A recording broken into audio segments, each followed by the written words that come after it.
Buenas noches a todos. Feliz noche de lunes de abril.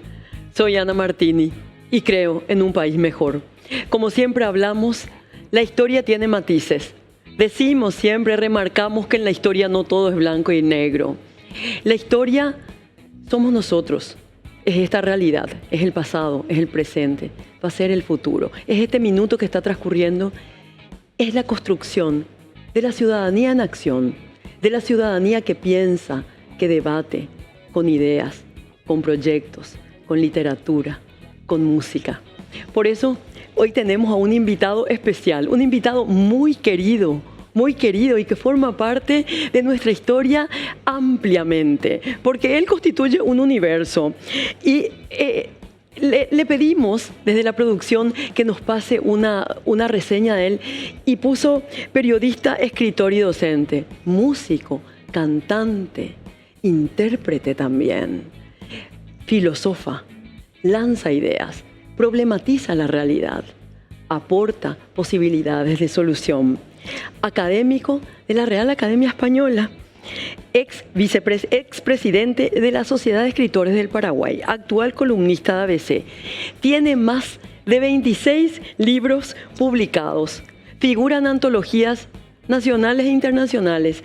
Ha ido dictando conferencias, porque sigue haciéndolo, en todo el mundo, en América, en Europa. Fue director de medios importantes de comunicación y él mismo cuenta que viene del Colegio Monseñor Lasaña, ese colegio que ha dado mucho al Paraguay, ha dado mucho en términos de historia, en términos de música, en términos de creación colectiva y forma parte de nuestra identidad de manera muy troncal. Dice también que siguió la carrera de periodismo en la Universidad Nacional de Asunción. Es autor de, como les decía yo, 26 libros, pero uno especialmente, El Último Supremo, Las Crónicas de Alfredo Stroessner, que es un libro que hasta ahora, que es un texto, yo diría, de culto, porque hasta ahora es consultado y es uno de los materiales que nos ha hecho, sobre todo a generaciones jóvenes, descubrir una parte de nuestra historia que prácticamente estaba borrada. Hay algo muy importante de él, su señora, Pilar Álvarez. Se casaron el 12 de octubre de 1977, 40 años, y él mismo dice que son prácticamente de todo el grupo de amigos la única pareja que pervive. Tienen 3 hijos, un varón, 2 hijas y tienen 6 nietos. Bernardo Neri Fariña. Él, de niño, recuerda que fue un lector muy hábil y hay una anécdota de él que a mí me encantó. Dice que a los 8 años abrazó el libro Tarzán de los monos de Burroughs y que ese libro lo marcó, así como más tarde, ¿verdad? Ya un poco más, creo que a los 10, 12 años, El Quijote y Los Miserables, pero contó una anécdota con respecto a ese libro que tanto él atesoró que le regaló a una chica, a una novia que le gustaba y que ella viajó a Buenos Aires y no lo llevó. Entonces que eso le desilusionó. Qué amor, ¿verdad? Qué amor tan temprano a la lectura que generó ese desamor también. Él, a los 15 años, lee Don Quijote, como les dije yo, y lee Los Miserables y señala que detestaba la gramática, pero le apasionaba la lectura. Pero tiene otra característica que a mí me hizo conocerlo ya desde pequeña, desde aquel momento que, como yo siempre les comento, al Paraguay llega un nuevo sistema de comunicación cuando llega Canal 9, TV Cerro Corá en 1965. Yo cuento, hay veces que la gente, sobre todo los jóvenes, no recuerdan, había alguna que otra telenovela y había un programa de música que dirigía Arturo Rubín. Un programa que todos nos poníamos a mirar porque traía grupos de rock. Y ahí cantaba él, estaba cantando, lo veíamos cantando. Yo recuerdo en la sala con mi abuelo que cuando aparecía cantando Bernardo Neri Fariña, mi abuelo se paraba y subía el volumen. Le encantaba cómo cantaba, le encantaba cómo se movía y sobre todo le encantaba que a nosotros, en ese momento, casi a niños prácticamente, entrando a la vida, nos llegara tan grande, de manera tan grande y tan importante el rock que él interpretaba. Comenzó a cantar dice él, alrededor del año 69, y ahí también mi historia se cruza con la de él, aún sin saberlo. En Cristo Rey había una misa a las 8 de la noche que se llamaba la misa a gogó. Así le llamábamos nosotros. Íbamos, había un coro que cantaba músicas de iglesia, músicas religiosas, vamos a decir, pero con el ritmo del momento. Además, era el momento de la minifalda, era el momento de los pantalones Oxford, era ese momento de ebullición, de mucha alegría, y era tan interesante ir a esas misas porque nos encontrábamos los jóvenes, nosotros niños, pero nos encontrábamos en ese ambiente joven donde la religión y la palabra, que era tan importante para la iglesia que llegaba a través de la música. Dice él que con Mario Casartelli, en ese momento, llevan ese estilo a la iglesia San Antonio de Padua, ¿verdad? Dice también él que no era muy creyente y que tampoco parece que a los sacerdotes o el sacerdote de ahí le caló hondo la idea de que llegara esa forma musical. Luego empieza a cantar con el grupo Los Big de Luque, con Luis Álvarez, luego el grupo 70 y por último, ustedes recordarán, la Fórmula Quinta. Ahí es donde yo lo veía en el programa con Arturo Rubín. Estudió en el colegio Monseñor Lasaña de la obra salesiana y señala que su formación estuvo muy influenciada por los salesianos, sin duda alguna. Tuvo el sueño de ser médico. Un día una amiga le comenta inscribirse en la Universidad de Periodismo y lo hace porque quedaba básicamente cerca de su casa. Es profesor de universidad ahora y trabaja en Uninorte y señala también que al principio no es que le gustaba tanto enseñar periodismo, pero sin embargo el hecho de tener el contacto con los jóvenes de la comunicación le fascinó y que hasta ahora significa mucho para él porque el enriquecimiento es mutuo. Trabaja en el diario Hoy como periodista y ustedes deben recordar que el diario Hoy ha tenido importantísimos referentes. Ahí ha estado Maneco Galeano, estaba José Antonio Gómez Perazo.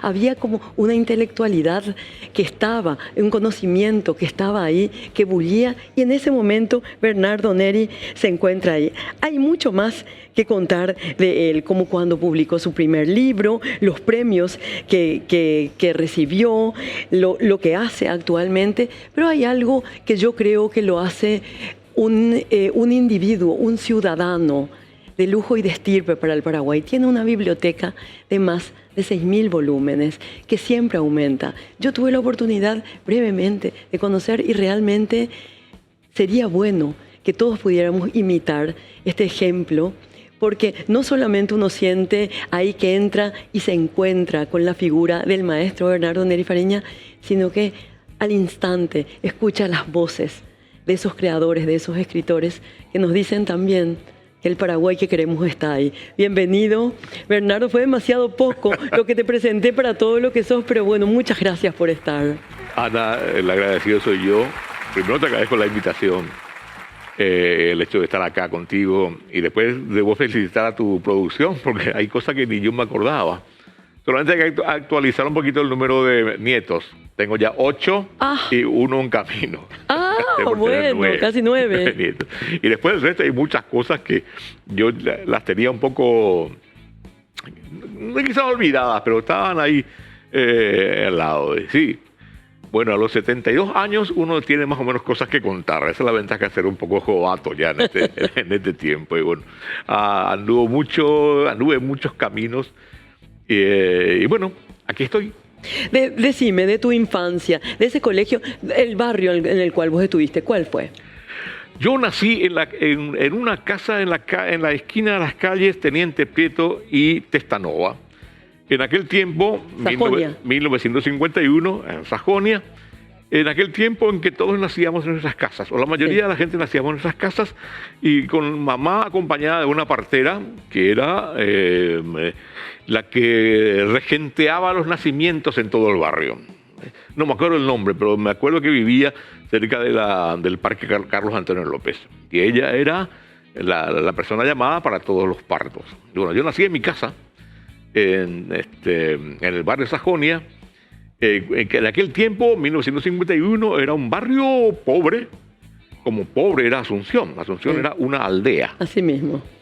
Las calles eran casi todas arenales, que para nosotros era una delicia, porque ahí podíamos jugar al fútbol, podíamos vivir libremente, en contacto pleno con la naturaleza. Irnos, por ejemplo, hasta Itapunta o hasta el río Paraguay, que quedaba cerca, era una aventura. Jugábamos a hacer Tarzán o Jim de la Selva, y recorríamos ese follaje enorme que había, y bueno, así crecimos, en libertad absoluta y en un contacto pleno con la naturaleza. Esa es la primera vivencia que tengo de mi infancia. Y después, los tallarines el domingo, el fútbol y la pequeña biblioteca de mi abuela. María Victoria. María Victoria Monjes, que era la famosa Doña Tola.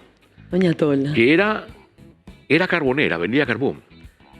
Pero tenía una biblioteca donde yo contacté con todos los clásicos de la literatura francesa y todos los clásicos de la literatura rusa. Ella era una personalidad en el barrio. Doña Tola era un ícono en el barrio de San Antonio, porque pese a su pobreza, ella era la que manejaba socialmente el entorno. Por su cultura, por su capacidad dialéctica y por su nobleza y por su dureza. Tenía un carácter que no te cuento, pero era muy respetada. Bueno, esas son vivencias de mi infancia y aquellos tallarines el domingo y el fútbol. Yo veo a Guaraní desde 1958, soy hincha de Guaraní y jugaba bien al fútbol, y iba a jugar en Guaraní, pero mi papá, que también era hincha de Guaraní, me decía, en aquel tiempo el fútbol no redituaba mucho en lo económico y no era una profesión. Entonces me dijo, no, tienes que seguir estudiando. Es muy difícil hablo de los años 65, 66. Y bueno, entonces deseché la idea de jugar al fútbol profesionalmente, pero me metí a jugar en todos los campeonatos habidos y por haber, y sobre todo en aquellos inolvidables campeonatos universitarios, en donde jugaba por filosofía. Ahí me desquitaba de mi pasión futbolera. Sí. Y después, los domingos, los fines de semana era puro fútbol. Jugarlo y verlo, ir a ver fútbol. Vivía cerca del estadio de la Liga Paraguaya de Fútbol, y entonces iba a todos los partidos a los que podía ir. Cuando estaba, algunos de los mayorcitos recordarán el gran murallón que estaba en donde hoy es la Gradería Norte. Sí. Y cuando no teníamos dinero para la entrada, bueno, escalábamos ahí el murallón. Arriba, recuerdo. Sí. Y esquivábamos los pelotazos que venían ahí cuando... lindos tiempos algunas cosas, pero después esos tiempos también, cuando uno lo rememora en otros aspectos, también eran tiempos trágicos. Absolutamente, absolutamente. Entonces, vos abrazaste todo lo humano prácticamente, el deporte, la música, el periodismo, la literatura, y la música entra en el mismo momento que el deporte. ¿Es también una pasión? Sí, yo era un escuchador de música. Mi papá era locutor y tenía programas musicales en radio. En aquel tiempo, final de los años 50, en que yo comencé a sentirme, y comienzo en los 60, la radio era musical. Sí. Hasta que vino Humberto Rubín y cambió la historia. Estaba Radio Teleco, Stentor. Sí, Paraguay, sí. Comuneros. Sí. Papá tenía programas de música. Me gustaba mucho la música mexicana. Claro. Y había un cantante que me fascinaba, se llamaba Miguel Aceves Mejía, claro. Que llegó a venir acá al Paraguay, todo ese tipo de cosas. Ella era un superstar, era lo que es Luis Miguel, sí. Y hacía cine y cantaban. Bueno, entonces yo comencé a tomar el gusto, y después un día descubrí a The Beatles. Primero Elvis. Y a Elvis Presley lo descubrí mediante Bernardo Aranda, que fue mi gran amigo. Que después lastimosamente falleció trágicamente en esa... Sí. Él venía a mi casa, porque era muy amigo de papá, trabajaba con papá en Radio Comuneros, y venía de noche en noche, traía sus discos de Elvis Presley, Richie Valens, Bill Haley y sus cometas. Yo ahí aprendí a amar el rock.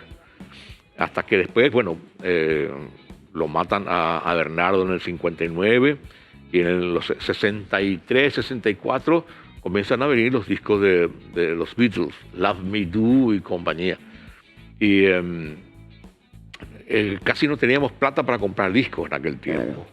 Y teníamos un amigo que tenía un tocadiscos y bueno, juntábamos plata para comprar los discos simples que Sí. venían en aquel tiempo, que Sí. tenían dos canciones, una cara y otra cara, hasta que por fin pudimos comprar, haciendo una colecta, pudimos comprar aquel que para mí fue el comienzo de la revolución de los Beatles, el disco Revolver, que para nosotros fue un descubrimiento así.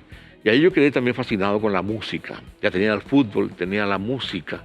Y ya habías empezado a leer de la Y biblioteca de Ayatollah. la lectura. Sí, esa anécdota que contaste de Tarzán de los monos. Yo tenía 8 o 9 años. Pero leí, era un libraco, Sí. 200 y pico, Edgar Rice Burroughs. ¿Sí? Sustantivo. Y amaba tanto ese libro, que tenía una vecina que vivía al lado mismo de mi casa. Era una familia completa. Blanca se llamaba ella, tenía una hermana, María Lida, y otro hermano, Oscar. Y un día el papá, don Basilio, decide irse todos a Buenos Aires.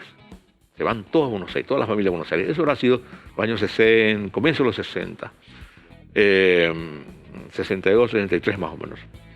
Y yo, como un regalo, un afecto a Blanca, le regalo el libro, mi libro más querido.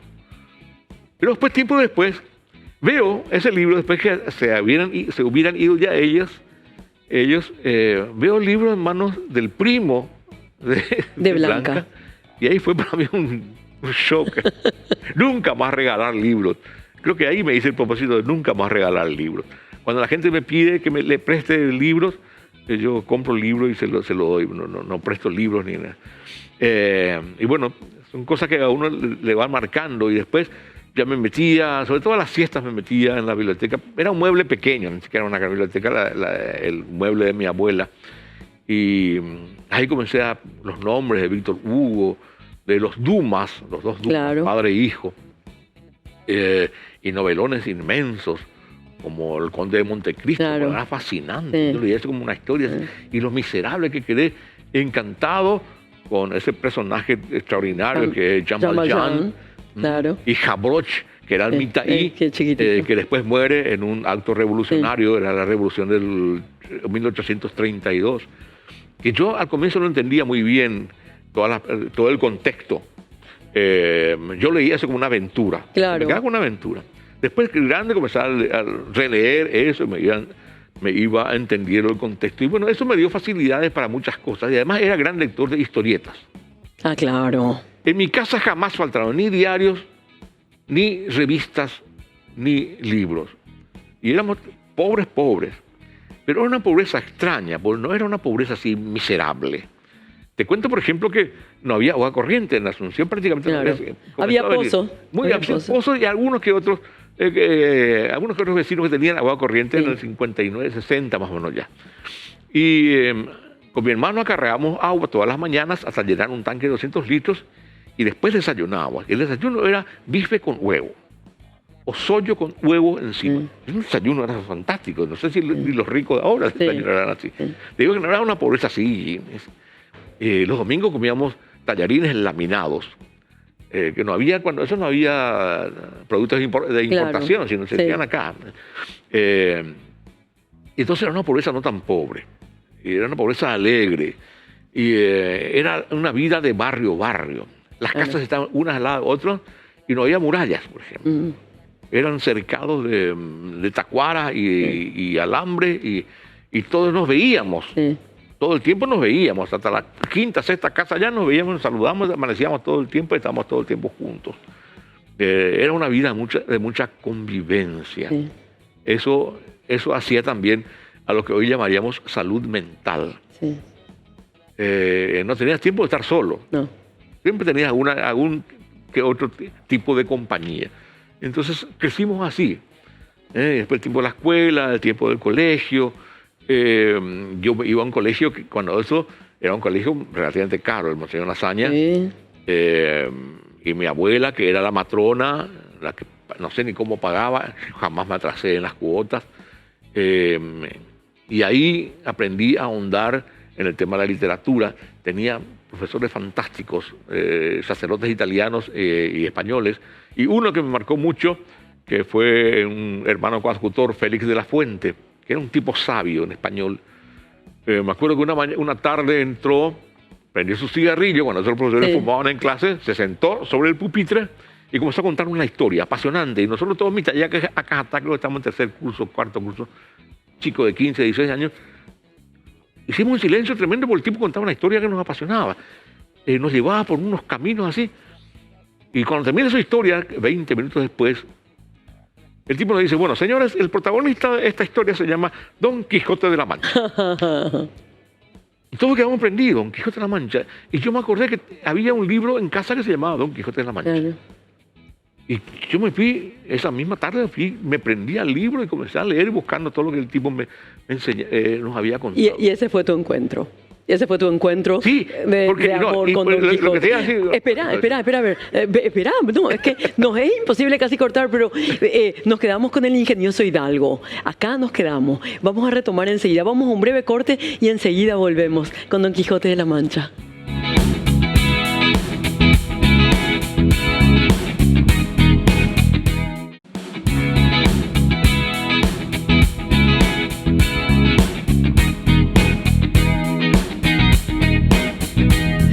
Regresamos con Bernardo Neri Fariña y Don Quijote de la Mancha, a continuar la historia que les cuenta el profesor a esos chicos a cajatá, como él dice, de 13, 14 años. ¿Qué pasó entonces? Sí, no, y la conclusión que después, a la que yo llego después de mucho tiempo, es el valor del maestro. Claro. Un profesor de literatura debe conocer profundamente la literatura. Entonces, Félix de la Fuente no vino a decirnos, ¿sabe que hay un libro que se llama Quijote de la Mancha? Hay que leerlo porque es la máxima obra del Cervantes, la máxima obra de la literatura española y todo ese tipo de cosas. No nos hizo ningún cuento previo, sino nos contó directamente una historia que él se imaginaba que nos iba a apasionar. Porque nosotros éramos inquietos, no teníamos qué punto de referencia íbamos a tener nosotros en aquel tiempo, ¿no? Conste que ya sabíamos más o menos por los medios, porque leíamos diarios, porque conocíamos algo de las revistas, sabíamos que Don Quijote de la Mancha, bueno, existía algo que se llamaba Don Quijote de la Mancha.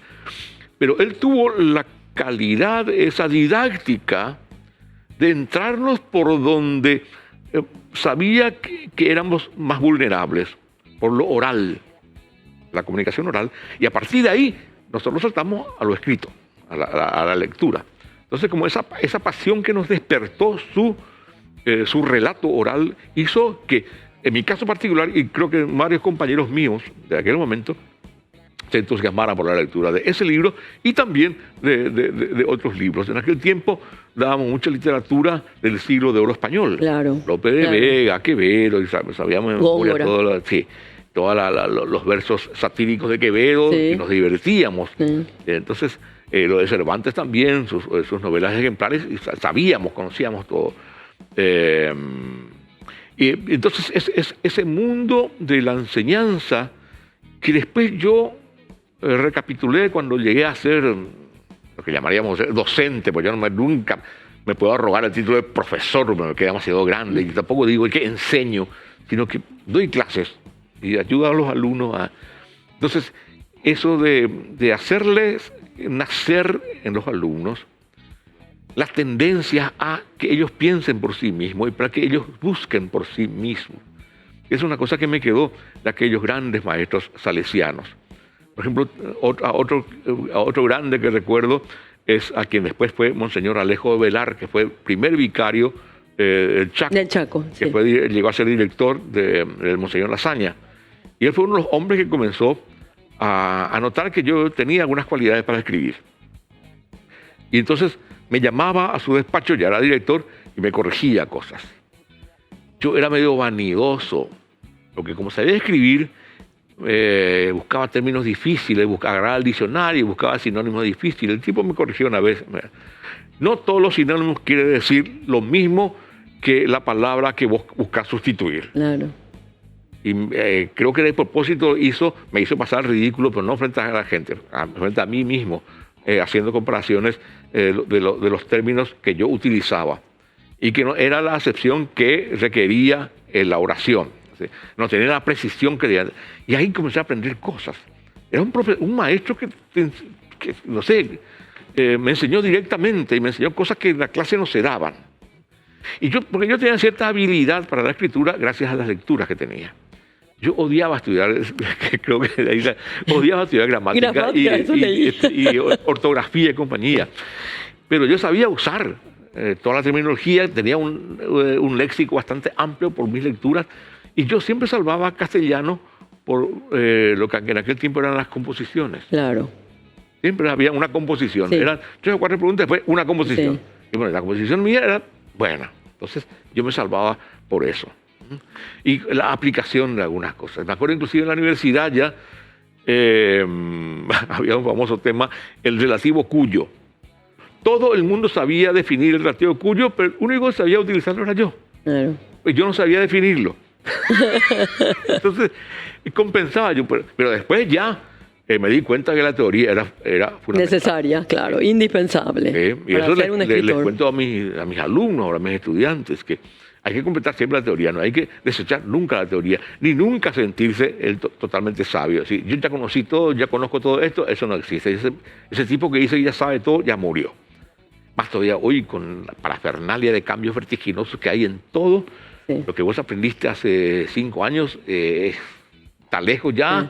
Ya es inaplicable y bueno, continúa. Pero sí, me tocó una época, los años 60, de grandes maestros. Todavía había grandes maestros, hasta que después va degradándose la educación. Pero todavía en mi generación leíamos, éramos lectores, sabíamos que la lectura era base fundamental del conocimiento, y leíamos de todo. Y sobre todo, repito, leía muchas historietas. Y me acuerdo una anécdota fantástica, suelo contarlo a mis alumnos también. Tenía una, cuando se llamaba señorita, todas las maestras, sí, por más que fueran abuelas ya, eran las señoritas. Betina, maestra del 4º grado en la Escuela San Antonio de Padua, que era también escuela salesiana. Sí. Y un día, la señorita Betina pregunta, ¿qué vino a buscar Colón en América? Yo me quedé callado ahí, todo el mundo levantaba la mano. Bueno, ahí, y oro, no, y plata, no, piedras preciosas, no, otras riquezas, no. Entonces yo recordé una historieta que había leído y levanté la mano tímidamente con un miedo atroz y la señorita Betina me da la palabra y yo digo, pimienta. ¿Para qué? Toda la clase se echó al suelo a reírse de mí y yo parado ahí como un tonto. Y la señorita Betina cruzó los brazos y esperó que todo el mundo se riera, se terminara de reír. Y cuando se hizo silencio, ella dijo, Neri tiene razón. Colón vino a buscar especias. Y no en América, sino llegó a esta tierra que después se llamó América, porque él creyó que llegó a las Indias, porque él había ido a las Indias a buscar especias. Pimienta y todas las especias. ¿Y de dónde yo sabía eso? De una historieta que había leído. Representan al rey de España, le traen su comida y el tipo prueba y dijo, ¡pah! Esto no tiene pimienta. Y el mayordomo le dice, su majestad, ya pimienta no hay. Y ya no va a haber porque se cerró el camino de Oriente a las Indias y no podemos conseguir. Entonces el rey dice, ¿y dónde está ese Cristóbal Colón que dijo que podía ir a las Indias por Occidente? ¡Tráiganlo! Y bueno, ahí comienza la aventura, va a Colón por Occidente, llega a América, creyendo que llegó a las Indias, y de ahí traen, aquí también había pimienta y otras especias. Entonces yo me acordé de eso, que él vino a buscar pimienta, porque decía pimienta, y ese tipo de conocimiento que tenemos a través de historietas, ¿te imaginas?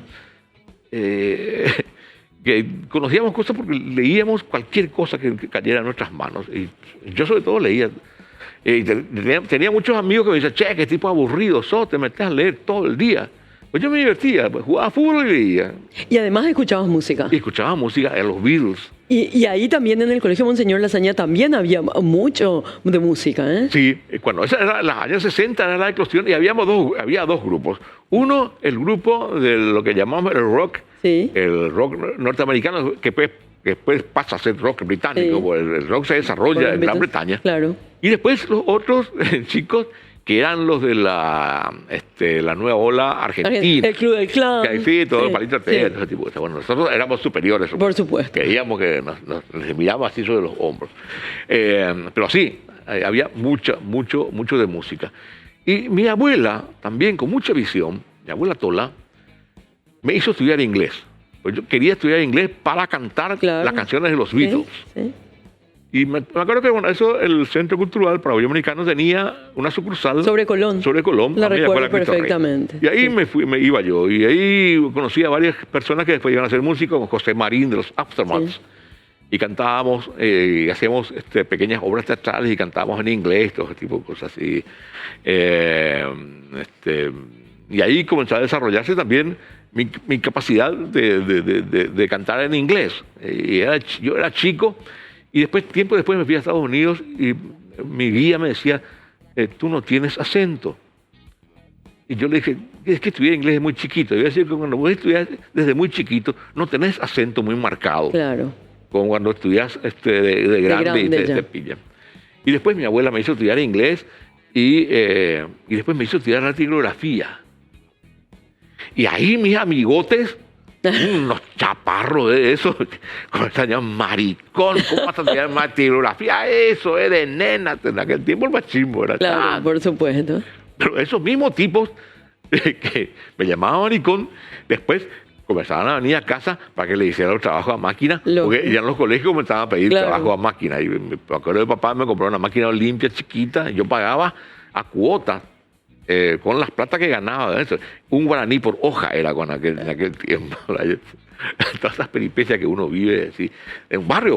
Bueno, Totalmente, completamente. pero tenía amigos chuchis, pues bueno, mi compañero de colegio eran clase media alta. Sí, ¿ya? sí.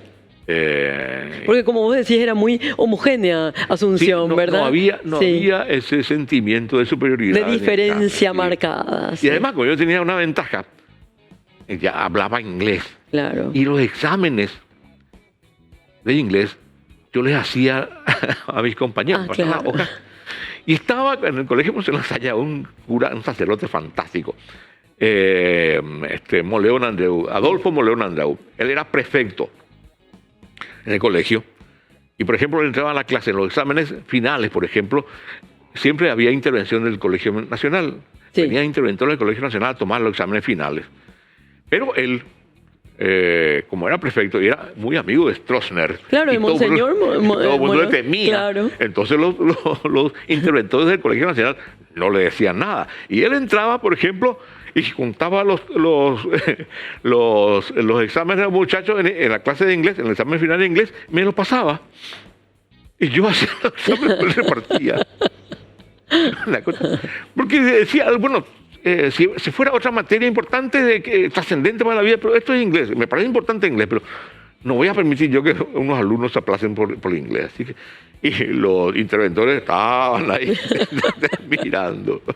Entonces vos para esa época ya tenías herramientas invalorables, el inglés, la dactilografía, el deporte, El fútbol, sí, la era capitán de la música. selección Claro. y era el más pobre de todos. Claro. Entonces, eso hizo que... Y ahí vos ya cantabas en una orquesta. En los yo comencé a cantar en el 69, a finales del tiempo en que que me recibí de bachiller. ¿Y pensaste que te ibas a dedicar a ser cantante, que ibas a trabajar? ¿Pensaste que esa era tu vocación? A mí me gustaba mucho cantar, eso sí. Era blusero. Sí. En aquel tiempo yo le decía a mis amigos que Mick Jagger era un tipo que me copió a mí, y no que yo lo copiaba a él. Y bueno, de la época de la música de los Beatles, y ya comenzaba el rock pesado, cuando el Deep Purple, Zeppelin, y yo gozaba escuchándolos. Y bueno, comencé a cantar en la iglesia, y de la iglesia me llevan a los Bigs, porque Mario Casartelli cantaba en los Bigs. Ah, Era un ya. grupo de Luque. Sí. Y un día Mario viene y me dice, ¿sabes qué? Yo me voy a los Shadows, y ¿no quieres cantar en vez de mí en los Bigs? Yo cantaba relativamente bien. Que esas eran orquestas de la época, Sí, los Shadows. y además sí. cantaba en inglés. Claro. Y en inglés, porque cuando eso, todo el mundo cantaba en inglés, pero fonético. Sí, solamente. Y me fui a cantar con los Bigs en Luque. Dillon fue- estaba por ahí también. 60. Dillon. Rilón que tenía un grupo llamado Los Primos. Los Primos, sí, recuerdo. Era 69 y después 70, 71. Y me acuerdo muy bien que estando en los VIX, a papá no le gustaba mucho. Y comenzó a gustar el pelo largo. A papá mucho menos se le gusta. Me acuerdo que el año nuevo, entre 70 y 71, tocamos con los VIX en la fiesta del Deportivo Luqueño. Y cuando termina la fiesta, nuestro representante, un señor de apellido Fernández, viene y me pasa mi plata. 5.000 guaraníes. Era una fortuna. Era. Para la época era mucho, sí. Yo llegué a casa a las 10 de la mañana y le doy a papá la plata. 5.000. Esto te dieron, me dice. ¿Por qué tanto? Y no sé, le digo, me pagaron. Y es lo que se gana en Año Nuevo. En Año Nuevo se gana mucho más. Y bueno, ahí comenzó ya a tomar, él comenzó a tomar primero profesionalmente mi carrera de músico. Y es más, le contrató a una peluquera para que me cuidara el pelo. De una vecina. Y ahí ya comencé, y ya comenzaron a buscarme de otros grupos, y hasta llegar a la Fórmula Quinta, que fue el grupo que me lanzó prácticamente. Después llegamos a la televisión, en un programa llamado El Espectacular, con Arturo Rubín, los martes a la tarde, que tenía audiencia total porque no había otro canal. Sí, sí, así mismo, era un sistema y un canal. Y ahí fue mi primer encuentro con la fama, entre comillas. Mi primer encuentro con la fama, y bueno. Y eso leí también que vos hasta el 80 más o menos te dedicaste a eso, cuando ya no te gustó que las orquestas estuvieran solamente en covers, ¿verdad? Sí, haciendo covers hasta y el nada. 82 estuve profesionalmente con un grupo llamado Chicago, a semejanza del grupo Chicago, sí, que era un grupo muy bueno, donde estaba, por ejemplo, Hugo Nacimiento, gran músico, Juan Carlos Facetti, que eran músicos extraordinarios. Fallecido y teníamos 4 vientos, y sonaba eso como unas cosas. Pero yo ya quería hacer otro tipo de cosas. Ya no quería ser el cantante de una orquesta bailable. Claro. Y ya comenzaba a entrar eso que llamaban cachaca, la música tropical. En el centenario te pedían música tropical, y yo no quería saber nada de eso. Entonces ya comenzaba a sufrir en el escenario. Ya miraba el reloj para ver a qué hora terminaba eso. Ya no era el placer, ya no era la pasión. No me divertía ya. Ya. Entonces le dije a mi señora, que era mi fan número 1, yo esto lo voy a dejar. Y además ya comencé con el periodismo. Yo voy a dejarlo y bueno, tuve muchas contras en todos lados para que no dejara. Y es más, tengo una anécdota. Yo estaba estudiando en la facultad en el Instituto de Periodismo, en la Facultad de Filosofía, Periodismo, y uno de mis profesores era Rubén Céspedes, que ella era periodista de ABC, y me dice: Rubén, che, vamos a ABC, vamos a practicar ABC. Estuve 3 meses en ABC, y me llama Mauro, que era jefe de redacción. Sí, Luis Alberto Mauro. Sí. Y me dice: che, el viejo quiere que te quedes. El viejo era Socolillo.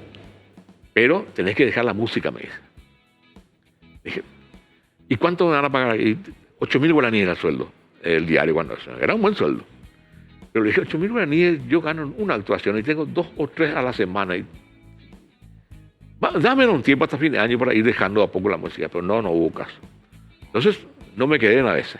Pero tiempo después se crea Hoy. Claro. Y me llama otro mismo maestro, que fue el doctor Pacielo, Oscar Pacielo. Me dice: negro, a ver, ya te pongo la diario. Me dice: vamos a hacer el diario acá con Humberto Domínguez Díaz, va a abrir un diario. Y me fui con Pacielo, hicimos un diario. Y ahí comencé a hacer la conscripción periodística desde el comienzo, desde cronista raso hasta después llegar a ser director del diario. Y ahí sí me aceptaron seguir haciendo la música, hasta que yo me dejé la música en el 82 ya. ¿Y sentiste que era tu pasión? Cuando entraste al periodismo, ¿sentiste que eso era una pasión, como fue el deporte en un momento? Sí.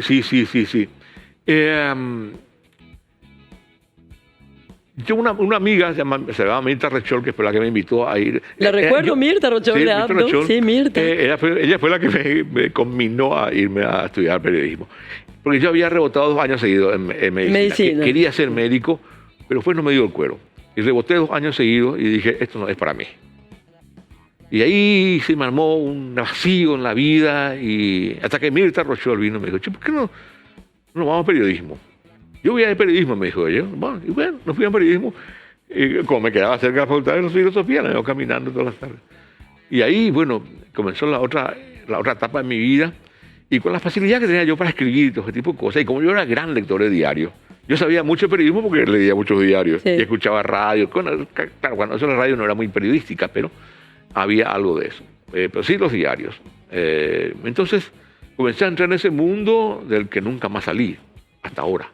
Y además leí que vos comentabas que en esa época era como un desafío y entretenido también redactar las noticias, porque era una época de mucha represión y de mucha dificultad como para que pudiera emerger la verdad o un relato más transparente, y que entonces eso se disfrazaba un poco, ¿es cierto? Desarrollamos nuestra gran capacidad de eufemismo, Claro. de decirlo sin decir. Y eso lo aprendimos también de grandes maestros. Por ejemplo, tenemos como editorialista a grandes literatos, Francisco Pérez Maricevich, Claro. Manuel Pessoa, un gran Manuel liberal. Pessoa, un profesor importante también. Flecha, que fue historiador, que fue diplomático. Y bueno, ellos... Agustín Oscar Flecha, creo que. No, él era economista. El otro, tenía doble apellido, Flecha. Ya me voy a acordar. Y ellos escribían editoriales. Ya. Y eran editoriales perfectos, tan bien hechos, críticos, pero tan bien hechos que los piragüeyes no entendían. Claro, no podían descifrar ese ¿Qué código. pasaba? El único que entendía era Ezequiel González Alsina, que era director de Patria, que era un filósofo de la gran flauta. Claro. Los editoriales de Patria eran sofismas perfectos, Sí. escritos por un intelectual de altísimo nivel como Ezequiel González Alsina, el último intelectual que tuvo el Partido Colorado. Y bueno, era una puja entre ellos. Y nosotros abajo también hacíamos lo nuestro. Tenías una disyuntiva. O salgo del periodismo para no mezclarme con esto, o nos quedamos acá y hacemos lo que podemos. Claro. Éramos mitad y cajatá, chiquilines, cara dura, y queríamos hacer periodismo. En ese ambiente medio asfixiante, más todavía con un director que era medio raro, porque Humberto era el yerno de Stroessner. Claro. Pero al mismo tiempo tenía sus enemigos dentro Claro, del gobierno. claro. Entonces, esos intersticios usábamos nosotros para Claro. meter nuestra base con algún tipo de crítica. Ahora vamos a un breve corte, a un intersticio también, como dice él, y vamos a volver con esta historia fascinante porque nos queda todavía, bueno, están en el periodismo, está entrando en el periodismo, queda todavía la literatura, el gran escritor. Volvemos enseguida.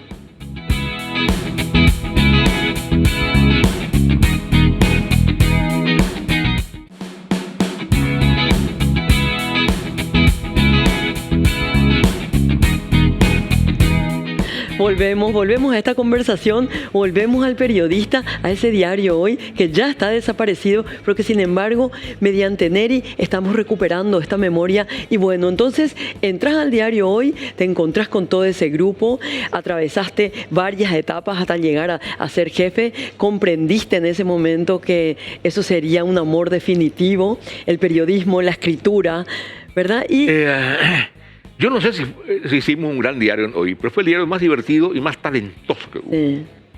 Encontrar gente como Néstor Romero Baldovinos, Chiqui Ávalo, José Antonio Gómez Perazo estaba. José Antonio Perazo, cuando comenzaba su trabajo de antropólogo. Lo recuerdo. Tremendo, Onila López, Susi Delgado, Tony Carmona. Era una cueva de gente divertida, pero gente talentosa. Que varios después se dedicaron a la literatura. Sí, por algo. Era especial para el lanzamiento literario. Y ahí Helio Vera. Hoy Helio publica su primer libro de cuentos, Angola y otros cuentos. Es una monstruosidad. Magnífico. Nosotros no creíamos que él iba a escribir. Bueno, siempre tengo un libro de cuentos, nos decían guaraní, siempre hablábamos guaraní. Tengo un libro de cuentos que voy a publicar, hasta que sale Angola. Y un monstruo como Ramiro Domínguez lo saluda como un libro extraordinario, que rompe muchos parámetros. Entonces, hay una frase de Alcibiades que dice: la gente que lee mucho termina siempre escribiendo. Y ahí se va al diablo todo. Entonces cuando lee mucho, terminas escribiendo. Y eso nos pasó a casi todos. Y hacíamos ejercicios literarios, porque hacíamos un periodismo que era lo que se llamaba periodismo narrativo. Cuando eso comenzaba a tomar cuerpo, en Estados Unidos lo que se llamaba el nuevo periodismo de la mano de Tom Wolfe, gran periodista y también gran escritor. Después vendría García Márquez con su nuevo periodismo y todo ese tipo de cosas que reivindican el periodismo narrativo, que retoma la historia del siglo XIX, en que los periodistas eran grandes escritores. Claro. Julio Verne, Flaubert, Víctor Hugo, eran todos periodistas. Entonces hacíamos ese tipo de periodismo hoy. Y teníamos una revista dominical, un suplemento dominical, donde hacíamos locuras, pero con gran creatividad. Me acuerdo que Fernando Casenave, uno de mis grandes maestros, tenía una página con dibujos de Nico Espinosa, ¿cierto? Que era Las aventuras del llanero solitario en guaraní. Ñumehuajaeño. Y Maneco Galeano, que componía ahí en la redacción, componía sus cosas. Y Maneco era un gran compositor, un extraordinario letrista, pero cantaba muy mal.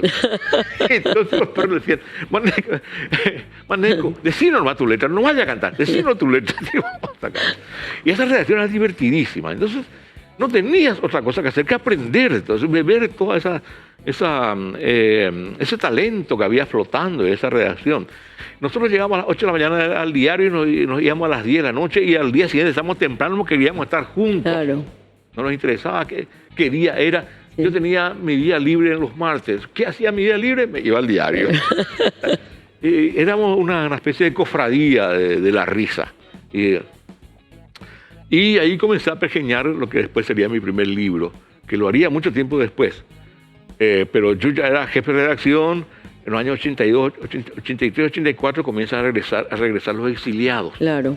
Argentina Poco, Anrer y compañía, bajo la presión de Alfonsín y Sarney, sobre todo Alfonsín, que presionaba a Stroessner para que los dejara volver. Y volvían, y yo me hice amigo de casi todos ellos. González Casabianca venía, nos íbamos a tomar un café en Da Vinci, y su motocicleta. Siempre le seguía, ¿te acuerdas? El motocicleta le seguía. Le seguía el Purahue. Sí. Y a veces le invitamos al Purahue que se sentara a la mesa al lado nuestro y tomaba su café, le pagamos el café. Y entonces ellos me traían un montón de documentos, revistas que ellos publicaban. Y ahí fui comenzando a hacer una especie de archivo grande. Pues yo había cubierto, un tiempo estuve en la tribuna y yo cubría presidencia de la República, 2 años cubrí presidencia, y solamente estuve frente a Stroessner 2 veces. Nosotros no le conocíamos a Stroessner, los periodistas. Claro. Los mismos que cubrían presidencia. Sí, claro. Claro. Y como después de dejar el periodismo, el periodismo activo, comenzó a incubarse en mí la necesidad de quién era Stroessner, qué pasó en aquella época. Y contabas con todos esos documentos y esas investigaciones que vos mismo. Y que ya mi hija comenzaba a preguntarme de Stroessner y todo ese tipo de cosas. Entonces comencé a juntar material. Hice un primer material corto, un ensayo corto que no me acuerdo en qué publicación, que ya había cuando eso había internet. Y levanté y bueno, la gente comenzó a preguntar. Y entonces dije, voy a comenzar a hacer un libro.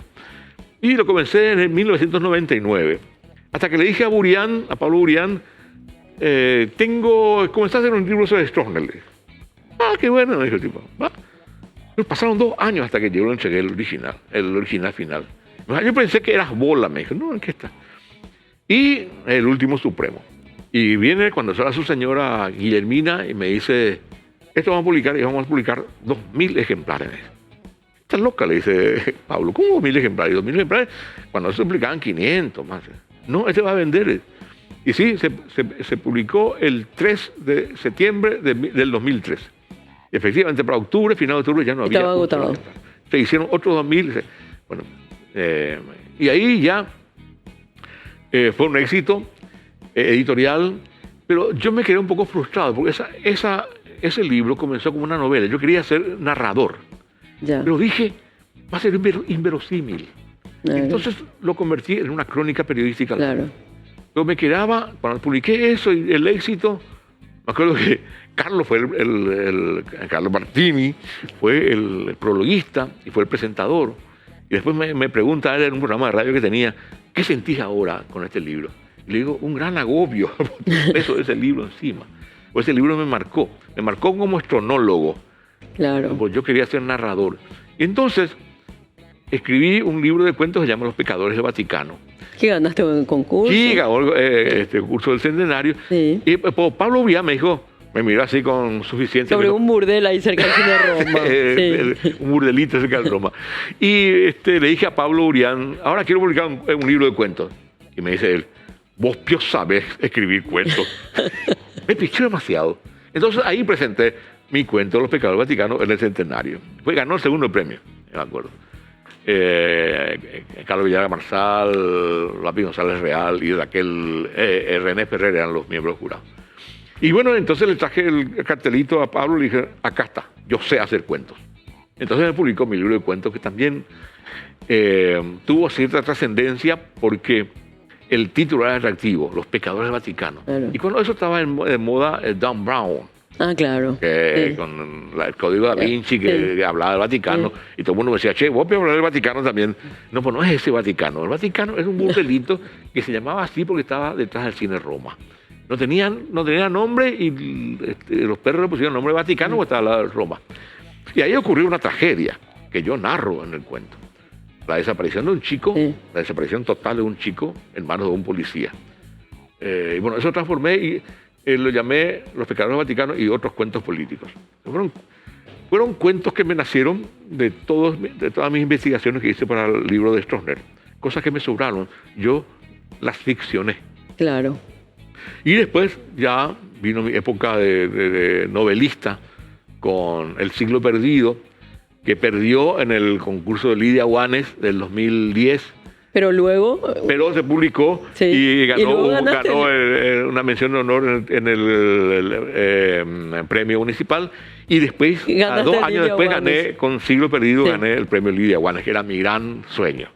¿Y sentís que tu pasión es la literatura? Sí, es la literatura. Yo soy escribidor, como diría Vargas Llosa. Me paso la vida escribiendo. Lastimosamente, no podés vivir de eso en el Paraguay. Yo soy... Porque haces guiones también, trabajas para diferentes medios. Yo soy editor técnico de colecciones de libros y soy lo que se llama el ghostwriter. Claro. El escritor fantasma. El fantasma, para otros, claro. Libros para otros, sí. Para gente que... ¿Que te permite vivir eso? Sí, que me permite eso vivo, prácticamente. Porque también yo vivía muy bien de las colecciones que hacíamos para otros diarios, para El Lector o Servir y con los diarios. Pero ese negocio ya casi murió, porque cada vez se venden menos libros en papel y por ende ya casi no se venden libros. Nosotros con el lector y a veces llegamos a vender 33.000 ejemplares en una mañana de domingo, me acuerdo. Y después fue bajando volumen y hasta hace 1 año y medio llegamos a vender 30 ejemplares, con eso ya nos salvaba. Claro. O sea, ahí se acabó el negocio. Claro, como negocio. Nos queda poco tiempo, lastimosamente, porque tenemos tanto todavía que hablar. Sin embargo, yo te quiero hacer una pregunta. ¿Cómo vos pensás que vas a ser recordado? Sí. ¿Pero cómo te imaginas? Me doy cuenta que tengo muchas facetas. Yo no soy un tipo muy extrovertido. Ahora me parece que estoy hablando mucho. Y hablo mucho en mis clases. Porque converso mucho con los chicos, me encanta conversar con los chicos. Y tengo pocos amigos. Pero lo que yo quiero es contribuir con algo nuevo. Y sobre todo, dejar algo que le sirva a la gente para pensar. Porque veo que se ha degradado el pensamiento en el Paraguay. Y hay poca comunicación. Y el pensamiento se transmite a través de la comunicación. Y la comunicación tiene hoy muchas barreras. Primero, por deficiencia en el lenguaje, deficiencia en la enseñanza del idioma, ese factor del mal humor permanente en el Paraguay, y no solamente en el Paraguay, en todos los otros países, por la degradación también política, la degradación moral, ética. Entonces eso crea un gran mal humor y eso va creando un círculo vicioso de que nos va haciendo cada vez más individualistas y egoístas. Entonces yo siempre quiero transmitir el hecho de que debemos romper ese egoísmo, debemos volver a vivir en comunidad. Por eso te hablaba de mi infancia. El barrio donde no había murallas, donde se veían murallas, las 6 casas. Vos veías hasta la 5ª, 6ª casa, todo era abierto, era como una gran llanura, ¿no? Eran casas de adobe y techo de paja, pero era feliz. éramos felices e indocumentados, decía Gabriel García Márquez en uno de sus libros. Y eso, quiero, no sé si ser recordado, pero por lo menos quiero contribuir a que humanizar unos pequeños núcleos donde no puedo pensar así, a humanizar de nuevo la humanidad, porque eso es impensable. Unos pequeños núcleos donde puedo incidir con mis alumnos, con mis pocos amigos, en mi casa, cuando hay pequeñas pelitas, che, ya están conflictuando, va a ser una telenovela, che, deja. Esta vida es tan corta, va a perder tiempo en conflictos, en desavenencias. Tratar de mejorar nuestro lenguaje. El lenguaje es el atributo humano por excelencia. Claro. Y cuando manejas el lenguaje, manejas la comunicación. Y cuando manejas la comunicación, manejas la convivencia humana. Y eso para mí es lo esencial. Ay, qué hermoso mensaje, pero qué hermoso. Mejorar el lenguaje, optimizar, es mejorar realmente la convivencia humana, es hacerla posible. Muchas gracias, maestro. Gracias por haber venido. Gracias por haber dado esta lección de vida, de historia, de memoria del Paraguay, de nuestros maestros y sobre todo de mostrarnos, así como siempre decimos, el Paraguay que queremos, el Paraguay en el que creemos. Nos vemos el lunes, el próximo lunes, a las 10 de la noche, aquí por Canal América. Soy Ana Martini y con este lujo del maestro Bernardo Neri Fariña, creo en un país mejor.